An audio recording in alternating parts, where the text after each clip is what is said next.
Hello viewer, এখন আমি আপনাদের সাথে শেয়ার করব কিভাবে আপনি আপনার কাঙ্ক্ষিত ডেস্কটপে পাওয়ার সাপ্লাই পরিবর্তন করবেন। হয়তো অনেক সময় দেখা যায় যে পাওয়ার সাপ্লাইটি 110 ভুলবশত কারণে 110 আমরা সেট আপ করে রাখি এবং পরে যখন আমরা 220-তে কানেক্ট করে দেখা যায় যে আমাদের পাওয়ার সাপ্লাইটি ড্যামেজ হয়ে যায় এবং সেই কারণে আমরা হয়তো বা কোনো দোকানে নিয়ে যাই তা রিপ্লেস করে। কিন্তু আপনারা চাইলে ঘরে বসেই সেই জিনিসটি সমাধান করতে পারেন। আপনি বাজার থেকে একটা পাওয়ার সাপ্লাই নিয়ে আসুন এবং তারপর আপনি খুব সহজেই আমি এখন আপনাদের সাথে শেয়ার করব এই জিনিসটা কিভাবে আপনি চাইলে আপনি আপনার কম্পিউটার ডেস্কটপে পাওয়ার সাপ্লাই রিপ্লেস করতে পারবেন। So let's take a look. So আমি এই যে পাওয়ার সাপ্লাইটি কিনে আনলাম এবং বর্তমানে মার্কেটে আপনার অটো পাওয়ার সাপ্লাই পাওয়া যায়, যেটা কিনা আপনার অটোমেটিক 110 এবং 220-তে কনভার্ট হয়ে যায়। অ্যাকচুয়ালি আমি আগে অনেকবার আমার এরকম হয়েছে যে আমার কম্পিউটারটি ডেস্কটপটি আমি পাওয়ার সাপ্লাইটি এখানে যে সুইচটি থাকে তা পরিবর্তন করতে আমি ভুলে যাই এবং আমি দুইবার আমার পাওয়ার সাপ্লাইটি পরিবর্তন করছি।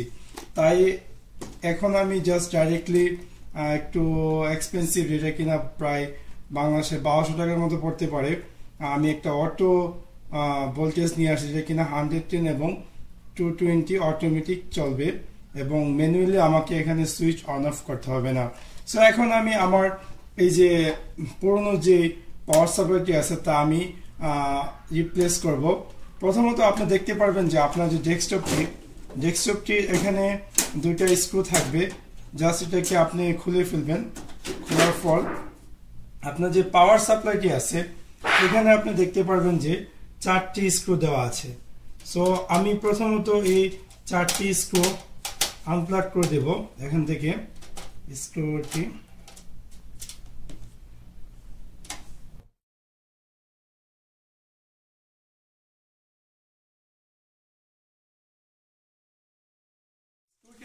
আনপ্লাগ করার পর আমি আমার এখান থেকে যে পাওয়ার সাপ্লাইটি এটা এভাবে রিমুভ করব এবং এটার সাথে কানেক্ট করার যে কেবলগুলো আছে সেগুলো আমি আনপ্লাগ করে নিব আমার মাদারবোর্ড থেকে। খুব ইজিলি নিতে হবে, বেশি স্ট্রংলি কোনো কিছু করা যাবে না। খুব স্লোলি এবং সতর্কতার সাথে আমাকে আমার কাজগুলো করতে হবে। আমি অলরেডি আমার যে পিসিতে যে প্লাগ করা ছিল সাটা কারেন্টগুলো সবগুলো আমি রিমুভ করে দিয়েছি এবং এটাকে আমি এখন রিপ্লেস করে আমি যে নতুন যে পাওয়ার সাপ্লাইটি এনেছি সেই পাওয়ার সাপ্লাইটি এখন কানেক্ট করব।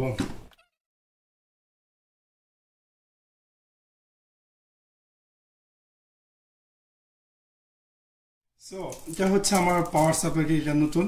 এবং আপনাকে দেখবেন যে জায়গায় স্টিকারটি দেওয়া আছে সেই জিনিসটা হবে উপরে, কারণ অনেকে এরকম হয়ে যায় যে এটা উপরে না নিচে।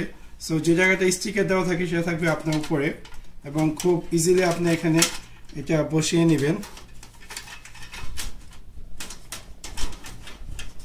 বসানোর পর আপনার যে যে স্ক্রুগুলো আপনি একটু আগে আনপ্লাগ করেছেন, যে স্ক্রুগুলো সেই স্ক্রুগুলো আবার এখানে দিয়ে টাইট করে দিবেন।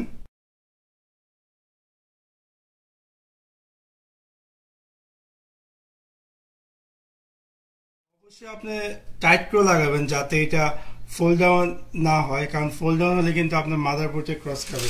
সো অবশ্যই কেয়ারফুল ভাবে। তারপর আপনার যে এখানে আপনি দেখতে পারবেন যে এই একটি কানেক্টর আছে যেটা কিনা আপনি আপনার মাদারবোর্ডে এই জায়গাটি লাগাবেন। হ্যাঁ, এই যে এখানে আপনার মাদারবোর্ডে আপনি দেখতে পারবেন যে সেম একটি পয়েন্টের হোল দেওয়া আছে এবং এই কানেকশনটি আপনি এখানে কানেক্ট করবেন। তারপর আরেকটি কানেকশন আপনি দেখতে পাচ্ছেন যে এই যে এটা 4টা সিটির মতো আছে। এটা আপনি দেখতে পারবেন যে আপনার মাদারবোর্ডের এই জায়গাটির এখানে একটা আছে। সিম্পলি আপনি এটা এখানে প্লাগ ইন করবেন। তারপর এখানে দেখতে পাবেন যে আপনার যে SATA কানেক্ট করা যায়, আপনার যে হার্ড ডিস্কগুলো আছে সেগুলো আপনি এখানে কানেক্ট করবেন। অ্যাকচুয়ালি আমার কম্পিউটারটিতে 2টি হার্ড ডিস্ক আছে। আপনার যে সিডি রুমটি আছে, সিডি রুমটিতেও আপনি একটি SATA কানেক্ট করে দিবেন যাতে আপনার সিডি রুমটিও সচল থাকে।